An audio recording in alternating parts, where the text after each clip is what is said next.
Hello दोस्तों, स्वागत है आपका आईसीएस सेट अड्डा में। तो आज का जो हमारा टॉपिक होने वाली है वो है क्रांतिकारी आंदोलन से। ठीक है। इसके पिछले हमने मॉडर्न में 629 क्वेश्चन कंप्लीट कर रखा है। उसके पहले आपने मिडाइवल भी कंप्लीट हो गया है, एशियंट भी कंप्लीट हो गया है। साइंस की बात कर लें तो फिजिक्स, बायोलॉजी और केमिस्ट्री तीनों कंप्लीट हो रखा है। उसके अलावा जियोग्राफी और पॉलिटी। अगर आपने अभी तक हमारा वीडियो नहीं देखा है तो आप जाके प्लेलिस्ट चेकआउट कर सकते हैं और वहाँ पे आपको सारे वीडियो देखने को मिलेंगे। आपको पता है कि बिहार शिक्षक भर्ती जो कि मार्च में होने वाली है, उसकी टाइम बहुत नज़दीक आ चुकी है और आपको ज़्यादा से ज़्यादा प्रैक्टिस करने की ज़रूरत है। तो चलिए, पहला क्वेश्चन जो हमारा होने वाला है इस टॉपिक का, क्रांतिकारी आंदोलन का, वो ये है कि विश्व युद्धों के बीच वर्षों में भारत के में सक्रिय क्रांतिकारी आंदोलन के संबंध में निम्नलिखित में से कौन सा कथन सत्य है। तो यहाँ पे सत्य कथन की बातें कर रही है सवाल। तो इसका राइट आंसर हो जाएगा आपका, देखिए यहाँ पे दिया हुआ है बी नंबर, भगत सिंह नौजवान भारत सभा के संस्थापक थे। ये आपका सही है। ठीक है। चलिए, अगला सवाल है आपका कि निम्न क्रांतिकारियों को जीवन के अंत के प्रकार के आधार पर सुमेलित करिए। तो इसको देखिए, सुमेलित करेंगे पहले। इसका देखिए, जो जतीन दास हैं, जतीन दास का हो जाएगा आपका भूख हड़ताल से। और आपका ये चंद्रशेखर आज़ाद जो हैं ये आपके हो जाएंगे मुठभेड़ के दौरान उनकी मृत्यु हो गई थी। भगत सिंह जो है आपकी फांसी से हुआ था इनका। और आप कल्पना दत्त जो है आजीवन, सॉरी, कल्पना दत्त जो है इसका डी का हो जाएगा आजीवन कारावास से। ठीक है। तो इसका राइट आंसर आपका देखिए यहाँ पे बी नंबर में जो है आपका राइट आंसर हो जाएगा, यहाँ पे बी नंबर जो दिया हुआ है। ठीक है। चलिए, अगला सवाल देखेंगे। इसका बी नंबर आंसर है ना? हाँ, ठीक है। अगला सवाल है आपका, निम्नलिखित में से कौन क्रांतिकारी संगठन अनुशीलन समिति से संबंधित नहीं था। तो राजेंद्र लाहिरी जो है ये अनुशीलन समिति से संबंधित नहीं है। चलिए, अगला सवाल है आपका। अगला सवाल है कि लाला लाजपत राय का निवास स्थल है। तो ये पंजाब, कहाँ पे है? पंजाब।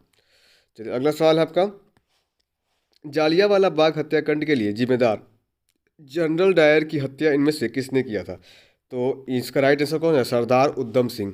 सरदार उधम सिंह इसका राइट आंसर है। ठीक है। चलिए, अगला सवाल है आपका कि भारतीय राष्ट्रीय ध्वज जो है बीकाजी कामा द्वारा डैश में फहराया गया था। तो ये कब फहराया गया था? ये फहराया गया था जर्मनी में 1907 में। ठीक है। चलिए, अगला सवाल देखेंगे। विदेशी धरती पर फहराया जाने वाला प्रथम भारतीय ध्वज बीकाजी कामा द्वारा 1907 में फहराया गया था। ये कहाँ पे? जर्मनी में। कहाँ में? जर्मनी में। चलिए, अगला सवाल देखेंगे। और अगला सवाल है आपका कि क्रांतिकारी चंद्रशेखर आजाद को अंग्रेजों ने कैसे मार डाला था। तो ये मुठभेड़ में गोलियों से। ठीक है। इसका राइट आंसर हो जाएगा सी नंबर। ठीक है। अगला सवाल है आपका, 1913 में भारतीयों ने गद्दर पार्टी की स्थापना की थी।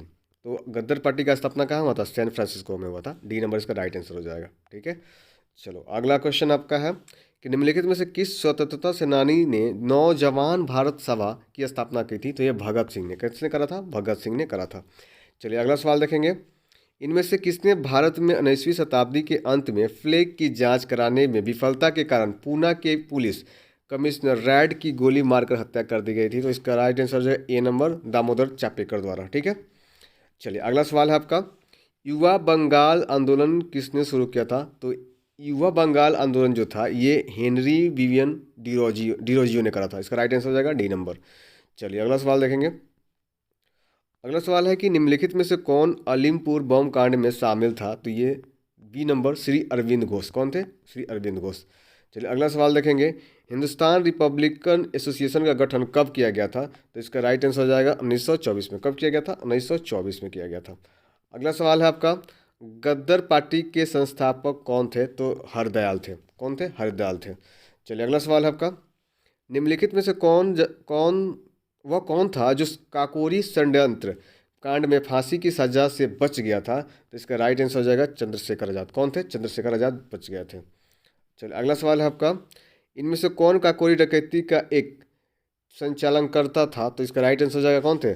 इसका राइट आंसर हो जाएगा अशफाक उल्ला खां। इसका बी राइट आंसर हो जाएगा। चलिए, अगला सवाल है आपका, माइकल ओडायर की हत्या किस भारतीय क्रांतिकारी ने की थी। तो ये सवाल तो कितना बार पूछ दिया गया है, आप तो बिना देखे बता सकते हैं। कौन सा? उधम सिंह। कौन? उधम सिंह। चलिए, अगला सवाल देखेंगे। अगला सवाल है, राम प्रसाद बिस्मिल्ला, चंद्रशेखर आजाद और भगत सिंह निम्नलिखित में से किस संगठन से जुड़े थे? तो इसका राइट आंसर हो जाएगा हिंदुस्तान सोशलिस्ट रिपब्लिक एसोसिएशन से। इसका राइट आंसर हो जाएगा सी नंबर। चलिए अगला सवाल देखेंगे, बंगाल में किस क्रांतिकारी संगठन की स्थापना वीरेंद्र कुमार घोष ने करी थी? तो ये अनुशीलन समिति का, सी नंबर इसका राइट आंसर हो जाएगा। चलिए अगला सवाल देखेंगे, राम प्रसाद बिस्मिल को फांसी किस लिए दी गई थी? तो इसका राइट आंसर होगा काकोरी ट्रेन डकैती के लिए। चलिए अगला सवाल है आपका, निम्नलिखित में से कौन स्वतंत्रता सेनानी का संबंध काकोरी रेलगाड़ी डकैत कांड से नहीं था? तो देखिए यहाँ पे आपका राइट आंसर हो जाएगा क्या, भगत सिंह। ये भगत सिंह जो थे इनका संबंध नहीं था। अगला सवाल है, निम्नलिखित में से किसने काकोरी कांड में मुकदमे का सामना नहीं किया? तो चंद्रशेखर आज़ाद इसका क्या हो जाएगा, राइट आंसर हो जाएगा। यहाँ पे चंद्रशेखर आज़ाद जो होंगे ये राइट आंसर हो जाएंगे। ठीक है, अगला सवाल है, निम्नलिखित में से कौन हिंदुस्तान सोशलिस्ट रिपब्लिकन एसोसिएशन का सदस्य नहीं था?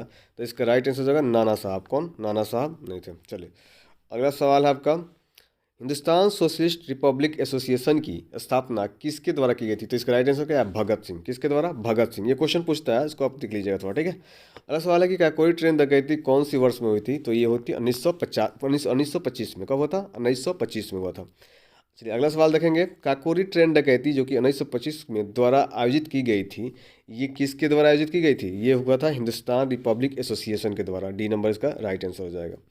चलिए अगला सवाल देखेंगे, अगला सवाल है कि वह औरत कौन है जिसने स्वतंत्रता के लिए लड़ने के लिए भारतीय महिलाओं की जागृति में एक महत्वपूर्ण भूमिका निभाई और उन्हें भारत को की कोकिला के नाम से भी जाना जाता है? तो इसका राइट आंसर हो जाएगा आपका, देखिए यहाँ पर सरोजनी नायडू जो थी, ये आपका महिलाओं को जागृत करने में महत्वपूर्ण भूमिका निभाई हुई है। ठीक है, चलिए अगला सवाल देखेंगे कि निम्नलिखित में से किस स्वतंत्रता आंदोलन को के एक अंश के रूप में चट्टगांव शस्त्रागार छापा में भाग लिया था प्रीतिलता वाटेदार ने? क्या, प्रीतिलता वटेदार है। ठीक है, इसका डी नंबर राइट आंसर हो जाएगा। चलिए अगला सवाल है आपका, निम्नलिखित में से वो कौन भारतीय था जिसे अंग्रेजों ने स्वतंत्रता संग्राम में शामिल होने के कारण 18 वर्ष की आयु में फांसी दे दी थी? तो ये कौन थे, खुदीराम बोस थे। कौन, खुदीराम बोस। अगला सवाल है, भारतीय स्वतंत्रता संग्राम में सहायता हेतु निम्नलिखित में से कौन सी संगठन की स्थापना भारत के बाहर नहीं की गई थी? तो इसका राइट आंसर हो जाएगा आपका हिंदुस्तान समाजवादी गणतंत्र संस्था। ठीक है, बाकी आप इंडियन हाउस देखें, गदर पार्टी है, बर्लिन समिति है, ये सब कहाँ विदेश में हुआ है, ये भारत से बाहर हुई है। अगला सवाल है आपका, किस वर्ष हिंदुस्तान रिपब्लिक एसोसिएशन की स्थापना हुई थी? तो ये होता सन 1924 में हुआ था। ठीक है, चलिए अगला सवाल आपका होने वाला है, भगत सिंह और उनके साथियों ने किसका बदला लेने के लिए ब्रिटिश अधिकारी जॉन सैंडर्स की हत्या कर दी थी? तो ये इसका राइट आंसर हो जाएगा सी नंबर, लाला लाजपत राय की मौत से। ठीक है, सी नंबर इसका राइट आंसर हो जाएगा। चलिए अगला सवाल देखेंगे कि असेंबली बम कांड में भगत सिंह के साथ कौन मुख्य आरोपी था? तो इसका राइट आंसर हो जाएगा बटुकेश्वर दत्त। कौन, डी नंबर बटुकेश्वर दत्त। अगला सवाल है, भगत सिंह, राजगुरु तथा सुखदेव को किसकी हत्या के आरोप में फांसी दी गई थी? तो किसकी हत्या के? तो ये जेपी सैंडर्स। ठीक है, चलिए अगला सवाल देखेंगे, किस क्रांतिकारी ने खुद से मौत को गले लगाया था? तो ये चंद्रशेखर आज़ाद। किसने? चंद्रशेखर आज़ाद ने लगाया था। उन्होंने अपने एक गोली जो बचा था उन्हीं से अपना जान दे दिया था। अगला सवाल है आपका, निम्नलिखित में से एक व्यक्ति अंग्रेजों द्वारा फांसी पर चढ़ाया गया स्वतंत्रता संग्राम की क्रांतिकारी नहीं है? तो ये राइट आंसर चंद्रशेखर आज़ाद। कौन, चंद्रशेखर आज़ाद। अगला सवाल है आपका, देखिए स्वतंत्रता सेनानी भगत सिंह को किस वर्ष फांसी दी गई थी? तो ये डेट आपको याद होगा, कौन सा था, 1931। कब, 1931 में। चलिए अगला सवाल है आपका, किस भारतीय स्वतंत्रता सेनानी ने 1907 में जर्मनी के स्टुटगार्ट में सप्तऋषि नामक झंडा लहराया था? सप्तऋषि नाम का झंडा किसने लहराया था? तो इसका राइट आंसर हो जाएगा मैडम कामा ने। किसने करा था? मैडम बीकाजी कामा। अगला सवाल है आपका कि अभिनव भारत समाज की स्थापना किसके द्वारा की गई थी? तो ये विनायक सावरकर द्वारा। ठीक है, बी नंबर इसका राइट आंसर हो जाएगा। अगला सवाल है, निम्नलिखित में से किसे भारतीय अशांति का जनक कहा गया है? तो ये किससे कहा गया है? तो ये कहा गया था बीजी तिलक को, बाल गंगाधर तिलक को बोला गया था। चलिए, अगला सवाल है आपका, कोमागाटा मारू घटना से संबंधित है, तो किससे संबंधित है? आपको पता है कि ये भारतीय स्वतंत्रता संग्राम से संबंधित है। ये एक जहाज का नाम था जो कि जापान के थे। ठीक है, चलिए अगला सवाल है, 1908 में बाल गंगाधर तिलक के जेल हुई थी 6 वर्ष के लिए। कितने साल के लिए हुआ थी? 6 साल के लिए हुआ था। चलिए, अगला जो आपका टॉपिक होने वाला है इसका नाम है